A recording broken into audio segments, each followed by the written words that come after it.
हमारा सबसे बड़ा मसला ही मेरे ख्याल से ये है कि जो जितनी भी हमारी अनडॉक्यूमेंटेड इकोनॉमी है, क्योंकि मेरे लिहाज से एटलीस्ट कि वो हमारी डॉक्यूमेंटेड इकोनॉमी से बड़ी ज्यादा है। हम्म। और हमारा मसला ये आ रहा है कि हम उसको डॉक्यूमेंट नहीं कर पा रहे हैं, और अभी भी ट्रांजैक्शन का जो बेताज बादशाह है वो कैश है हमारा।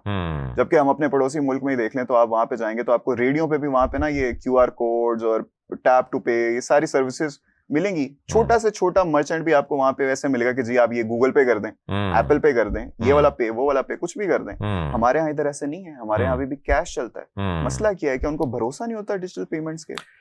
देखिए जी, इसमें दो तरह की बातें नहीं है। एक तो बात यह है कि डॉक्यूमेंटेशन ऑफ द इकोनॉमी में आपको पता है जब इकोनॉमिक एक्टर्स और एजेंट्स इन्वॉल्व होते हैं तो फिर एक फियर आता है कि टैक्सेशन का, कि हम टैक्सेबल हो जाएंगे, हम टैक्स नेट में आ जाएंगे, उसकी वजह से फिर हमारे जो हमारा प्रॉफिट गिरना शुरू हो जाएगा। एक ये सोच है। और हमें पहले ही पता है कि रिटेल सेक्टर कितना टैक्स देता है। हाँ, रिटेल आपको पहले पता है। देखें, इस वक्त रिटेल सेक्टर जो है पाकिस्तान का 18% जीडीपी में कंट्रीब्यूट करता है और टैक्स जो है वो 4% देता है। अच्छा, लेकिन इसका देखें एफबीआर ने काफ़ी सारे स्टेप्स भी लिए, ताजर दो स्कीम और जो दूसरी स्कीम्स है।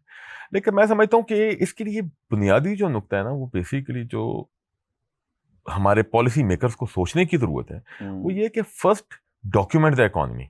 आप अगर पहले दिन से एनफोर्समेंट की बात शुरू कर देंगे बजाय से कि आप पहले डॉक्यूमेंट करें, तो फिर ये काम हो नहीं सकेगा। आपका जो पड़ोसी मुल्क है जिसकी आपने एग्जांपल दी, जैसे इंडिया है या चाइना है, उन्होंने सबसे पहले डॉक्यूमेंटेशन के ऊपर फोकस किया, बल्कि उधर इंसेंटिवाइज किया कि किस तरीके से डॉक्यूमेंट ज़्यादा से ज़्यादा रिटेल सेक्टर आपका हो जाए।